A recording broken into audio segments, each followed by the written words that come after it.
Do you want to unlock your full potential without burning out? I know if you're a listener of my show, that's exactly why you're here. And today I have an extremely special guest, and her name is Shauna Moran. She is a fellow executive coach who partners with leaders in organizations to build high-performance cultures rooted in well-being, emotional intelligence, and sustainable leadership. With over a decade of experience coaching and training leaders across 20 countries, Shauna has worked with Fortune 500 companies, startup unicorns, and mission-driven organizations alike. She's very passionate about helping women in leadership to unlock their potential.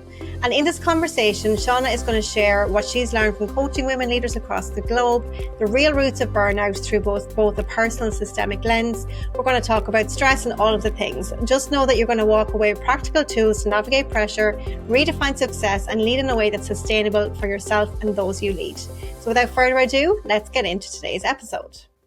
Hi, Shauna. You are very welcome to the 360 LeadHERship podcast. Great to have you here. It's great to be here, Lucy. Thank you so much for having me. Of course. So I've given our listeners a little bit of an intro about, who you are and what you're about, but you want to explain in your own words, what led you to the work you do and what do you do and who do you help? Yeah, absolutely. So, my work sits really at the intersection of leadership psychology and team dynamics and leadership coaching. And ultimately, I'm here to support organizations in creating happier workplaces where we actually feel like we can thrive, not just survive.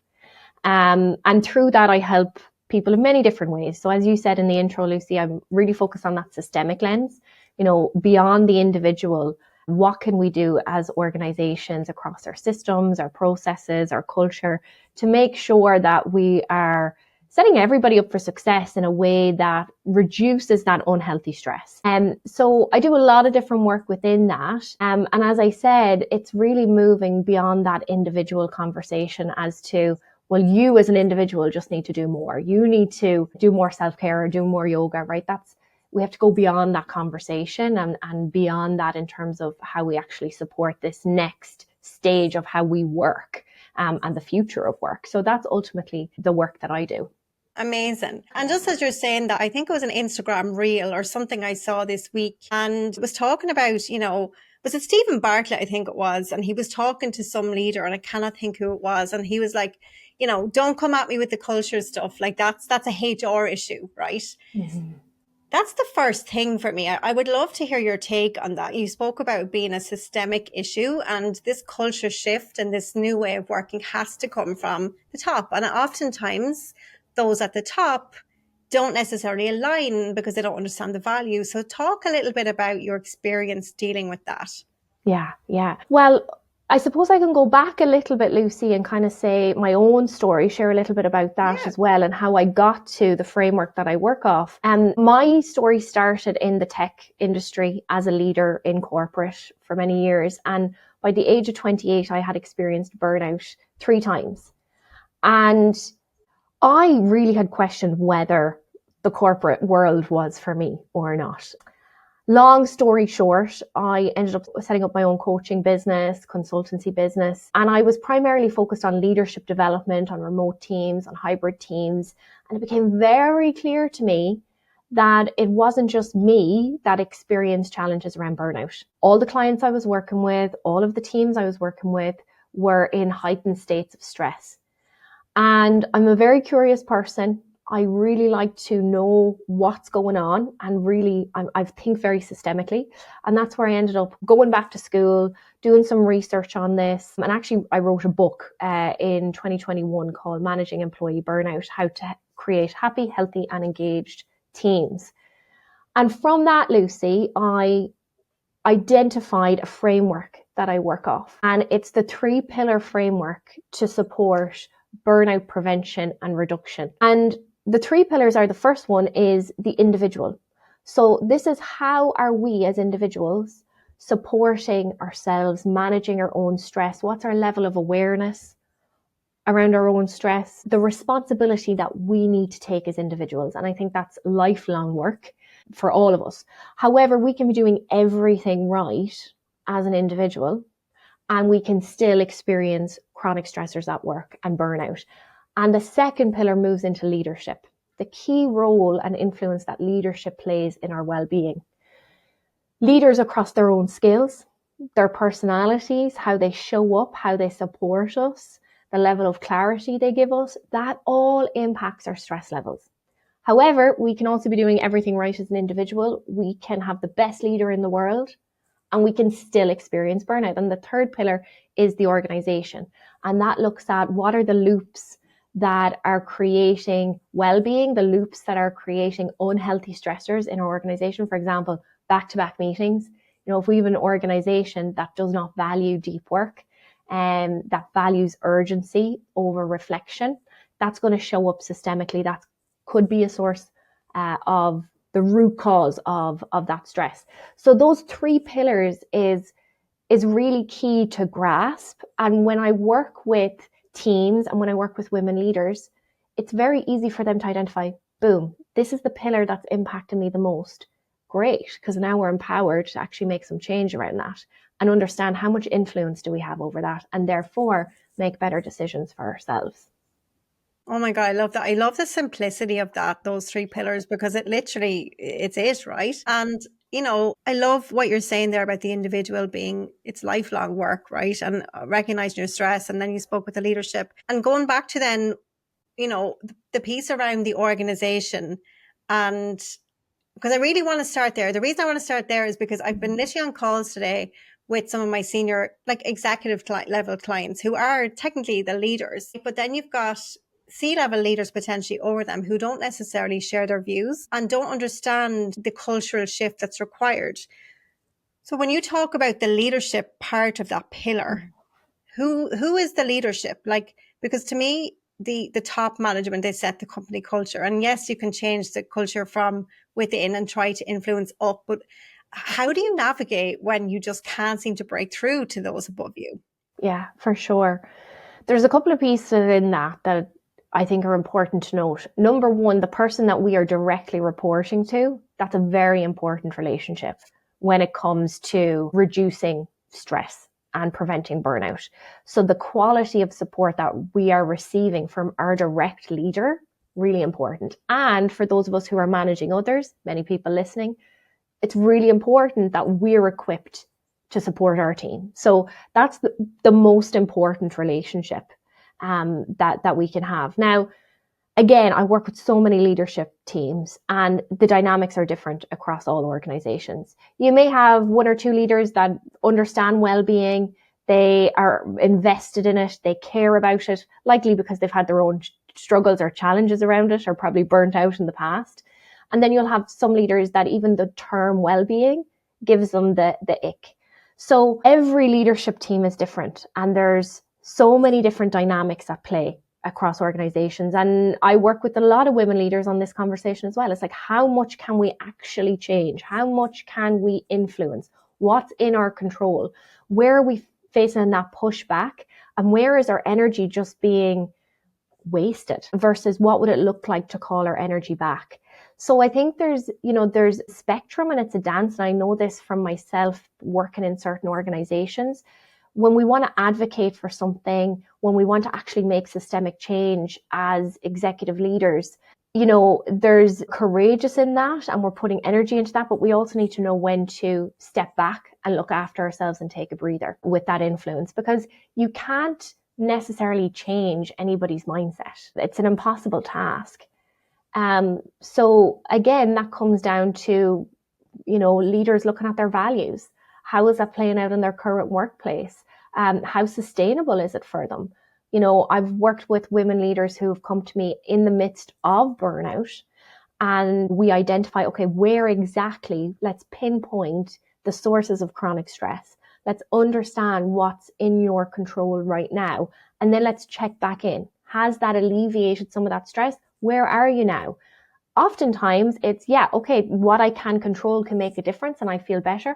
But in some cases, Lucy, it's like, I've done everything I can to try and control this and I still feel like crap every single day. Now I have to make a different decision for myself. So I don't think there's any one size fits all. There's no one path, one solution. I think it's a real personal experience for each executive to consider. Yeah. And, you've spoken about burnout and that you've been there and that you help people with burnout. So how do you actually recognize and prevent that burnout before it's actually burnout? Like, what would be like your top 3 warning signs? Yeah, love that question. So burnout is recognized by the World Health Organization, and it's recognized as a workplace phenomenon that happens when we are exposed to prolonged heightened stressors on the job. So burnout doesn't happen after a week, after a month, maybe even after 6 months. It happens when we are exposed to those stressors, and those stressors do not change or improve for a long period of time. And they define it as with a couple of different symptoms like exhaustion, withdrawal, a negative sense of self, more cynical attitudes. That's what the World Health Organization define it as. A couple of things with burnout. As I said, it happens in stages. So there's actually 5 stages of burnout, which a lot of people don't know. So when we're exposed to these chronic stressors for a long period of time, we'll move through each of these phases, starting with a honeymoon phase, which is, we're feeling very optimistic about ourselves, about the stress. Okay, well, I'm going to do X, Y, and Z, and this is going to support me in reducing this stress. Now, sometimes that does work. Sometimes it doesn't. The stressors don't change. We're still exposed to them. Our systems are impacted by that. We move into the next stage of stress, which is the onset of stress. And that's really where we can start to experience more anxiety. It's where sleep can start to change. It's where we can also start to kind of see more fatigue in ourselves. Our productivity lowers. Again, if we're not changing, if the stressor isn't changing, we're moving again down into the next stages of burnout. And that's really where we start to see more kind of social withdrawal, isolation, don't want to see anybody. Even as leaders, you may see this on your team. People aren't interacting as much as they usually would, coming to the table with ideas. Again, we start to move into burnout then if that stress doesn't change, and habitual burnout. And that's where things like depression can come in, and our health is really, really impacted by that. So obviously we don't want to get to those stages. So what I really, invite all women to do is to really consider themselves and how stress presents itself for them, because everybody presents stress differently. For some of us, it can be more emotional. For others, it's more physical. Some it's more cognitive, behavioral. So awareness is the first step. And what we can do then when we have that awareness is we can seek healthy coping mechanisms to process that stress, so that it's not just lying dormant in our system, building up until we experience these symptoms. And it could be anything, the coping mechanism, like whatever works for you. And if you don't know what works for you, or what used to work for you is no longer working for you, find something else. Like it could be as simple as making sure you have a ritual of going for a walk, whatever it is, going for sound bath, breath work, meditation, like whatever really works for you, but ways to consciously allow yourself to express and move that stress, as well as looking at what are the sources, the chronic root cause of what's going on. And again, always coming back to your controllables. So there's a law that I love to use called the Yerkes-Dotson's law. And it looks at how stress can actually be a good thing as well. So if we have too little stress, our performance is going to be low. So I don't know if you've ever had a job, Lucy, where you've felt really bored and you're watching the clock and you're like, come on. Yes, long time, thank God. But, we all know that feeling. Now, when we increase that stress, okay, we start to become more engaged in our work, more excited about our work. Again, when we increase that stress, okay, we're challenged, we're moving out of the comfort zone, but it feels good. It feels exciting, like we're challenged in that good way. And then we increase that stress a bit more, we start to feel fatigued. We start to feel a bit drained. And we're dancing between those two pieces of feeling excited and it feeling thrilling versus us feeling tired. Now, if we slip into more stress, then we start to our performance actually starts to decrease. And that's where we start to kind of move into those burnout states. So it's really important for us to constantly be asking ourselves, okay, where am I on that graph? And how do I move into that optimal state? How do I get back to that optimal state? It's constant. It really is, especially if you're a high growth person, like you're focused on growth, you want to grow, you value challenge in a good way. that's going to be a pattern that shows up. So that's key. I'm just, as Shauna's just saying that, guys, if it's safe to do so, I'd love for you just to check in with yourself right now, because everything Shauna is saying is also true. But how often do you stop and actually reflect? How often do you actually pause and check in? So maybe just check in with yourself for 5 seconds. Like, how are you feeling right now? When was the last time you actually asked yourself that question? And like, how do you recommend, like, obviously I have all my own theories and tools, but I love learning from other women like you. You know, everything you said around, you know, we need to do sound baths and we need to do breath work, and we need to exercise, we need to do all these things.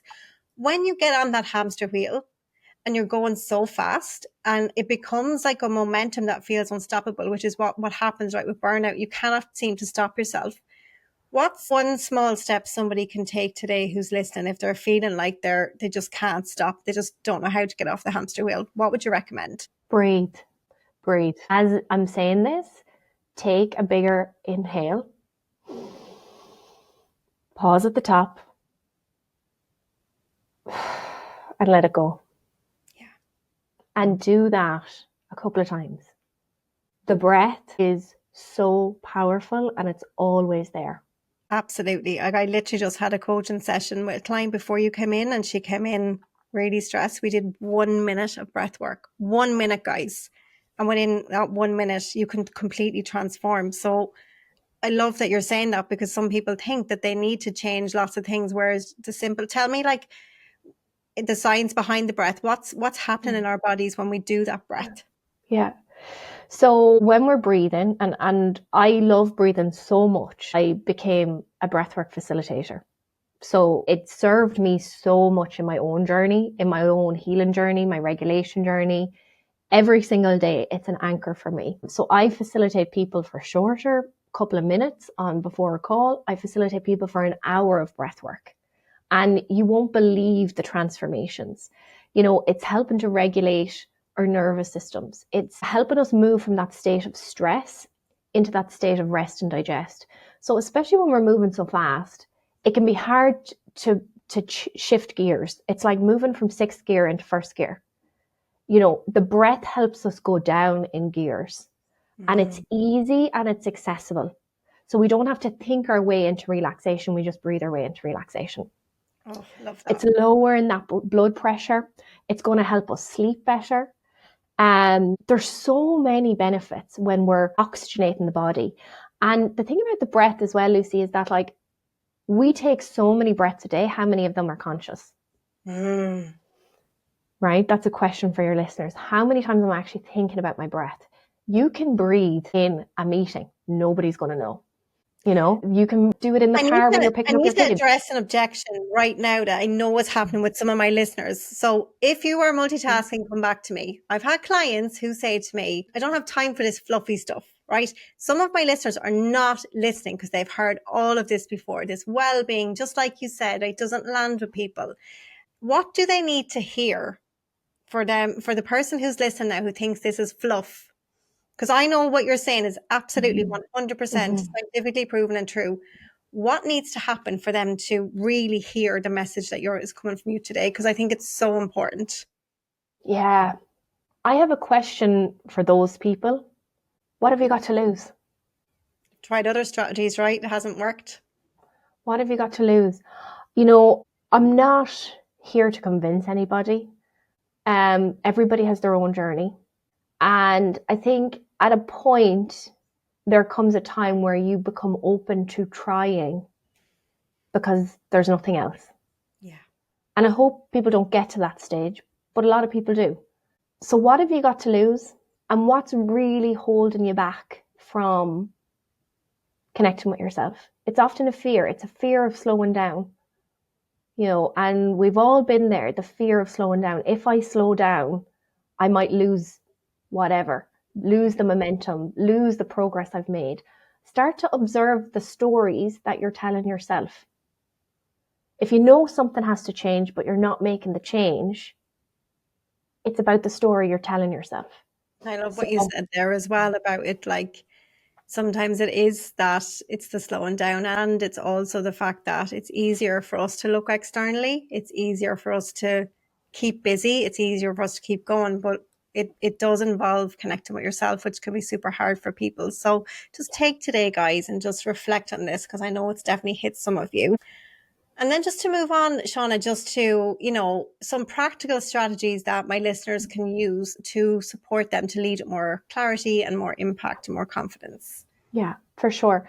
So we've spent a lot of time talking about us as individuals, what we can do, how we can manage stress, all of those things. Going beyond that, I do want to share with listeners, it's really important that you're getting a couple of things from your leader, your direct leader, to make sure that you are feeling your best and that you're reducing those unhealthy stresses.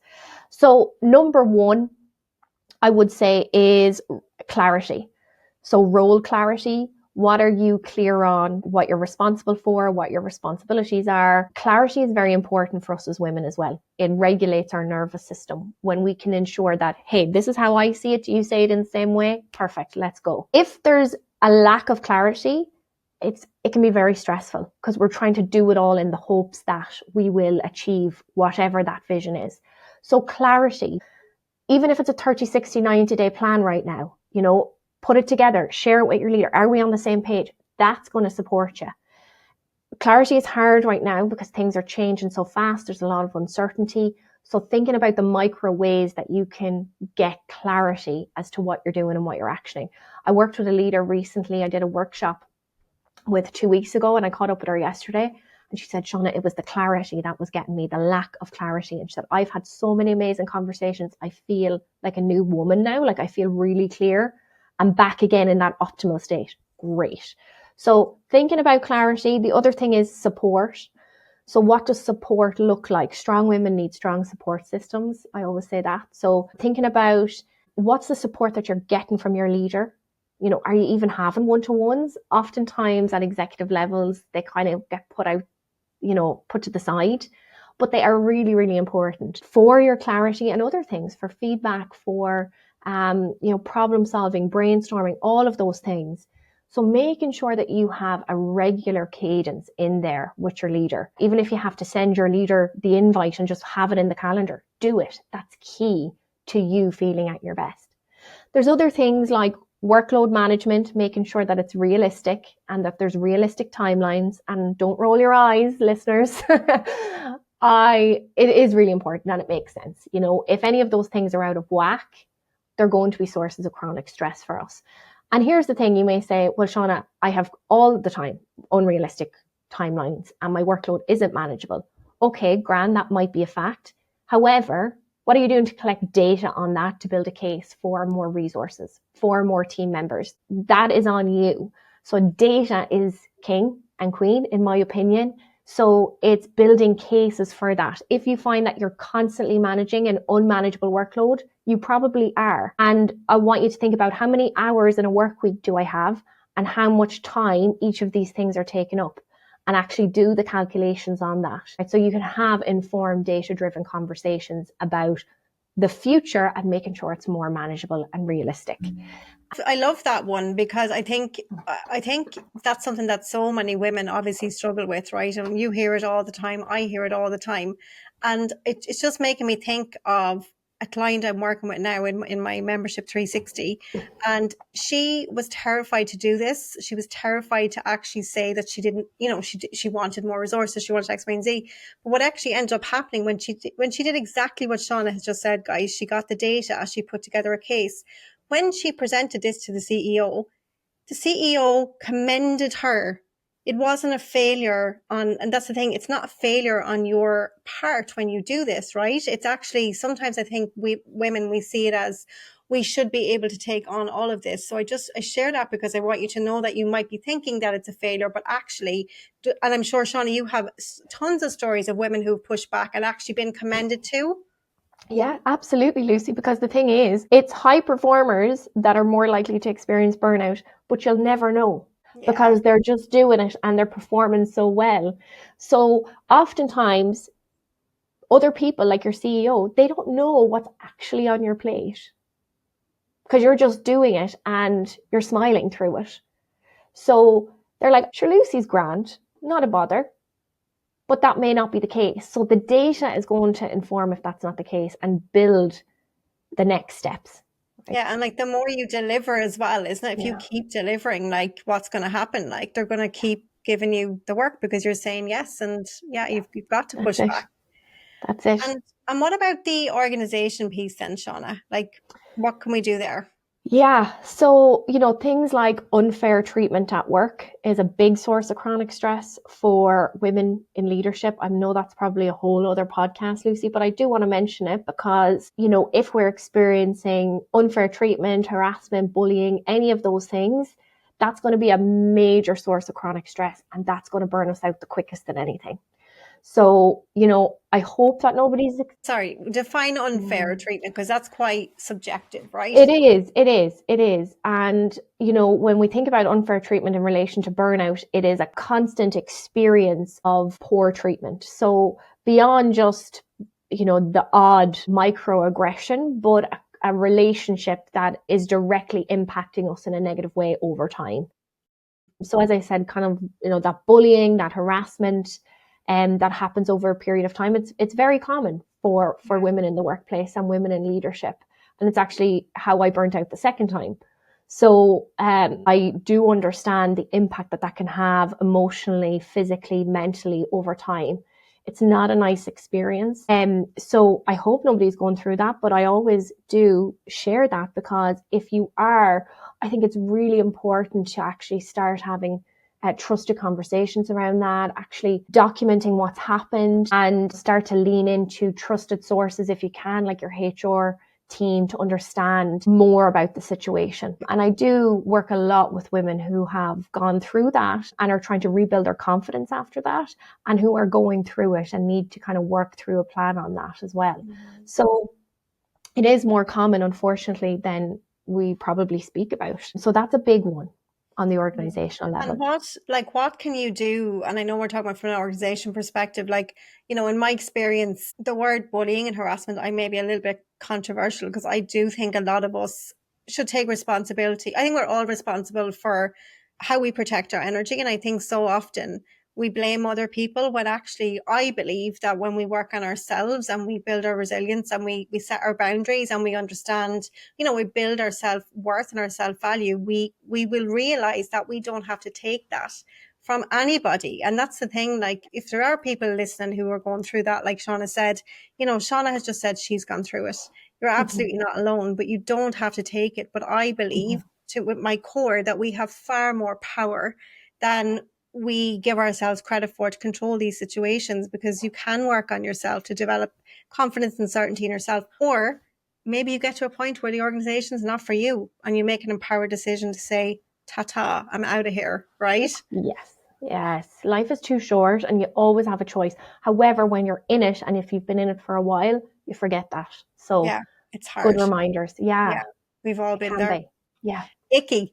But listen, Shauna, I always ask my guests a couple of questions. Like, I feel like we will definitely have to come back on the show and do a deep dive on this whole area of women being treated unfairly, because I feel like we could have a great conversation on it. So we'll definitely pencil that in for later this year, early next year. But I always ask my guests, like, what does success, balance, and happiness mean to you? Yeah. Love that question. For me, as I was reflecting on this, it came down to love. And it's really important for me to love what I do, love the people that I'm surrounded with, and be able to have love in my everyday. It's not that I have to love every aspect of my life all the time, but that the foundations I love. And it's about designing a life. I haven't always loved all aspects of my life, but I've continually worked to design my life so that I can actually say that now. So yeah, it's a nice moment to reflect on. It's like, I love what I do. I love the people I'm around. I love where I live, and I've designed that. So again, coming back to, we always have a choice.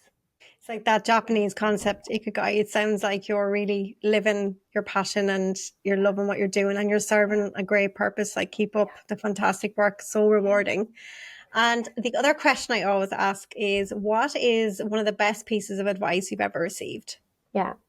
My godfather used to say to me when I was younger, Shauna, if you settle for second best, you'll very often get it. And I applied that, not straight away, I had to learn a few lessons, but I applied that to all areas of my life. I applied that to my career, to the workplaces I worked in. I applied that to the friendships that I had, the boyfriends that I had, and I never settled.